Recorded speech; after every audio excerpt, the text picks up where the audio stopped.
আমাদের দেশে চলমান প্রচলিত গণতান্ত্রিক যে সিস্টেম আছে, এই সিস্টেম মানুষকে কিন্তু আর শান্তি দিতে পারছে না, এটা বাস্তবতা। তো আমরা যারা মানুষকে শান্তির পথ দেখানোর জন্য মাঠে ময়দানে কাজ করতেছি, আমি বলবো যে আল্লাহ দেওয়া বিধান মানুষকে শান্তি দেবে, এটা অতীতে দিয়েছেন, এটা ইতিহাস। ভবিষ্যতে যাদেরকে আমরা বলতেছি যে শান্তি দিতে পারবে একমাত্র আল্লাহর বিধান, তারা তারা এই প্রচলিত সিস্টেমের মধ্যে থেকে মানুষকে এই ইসলামের প্রকৃত টেস্ট, ইসলামের প্রকৃত শান্তি, এটা দেখানোর কথা বাদে প্রচলিত সিস্টেমে আবার মানুষকে শান্তির মধ্যে নিয়ে আসতে পারবে, এটা আসলে বলা আমার কাছে অবান্তর, এটা ঠিক না। কারণ এই প্রচলিত ব্যবস্থা এটা তো ব্যর্থ। এই ব্যবস্থা মানুষকে শান্তি দিতে পারি নাই।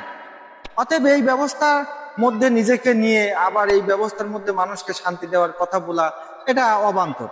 আমি বলবো একমাত্র ইসলামের জীবন ব্যবস্থায় মানুষকে প্রকৃত ইসলামের টেস্ট এবং শান্তি দিতে পারে, এছাড়া না। যে যাই বলুক হবে না।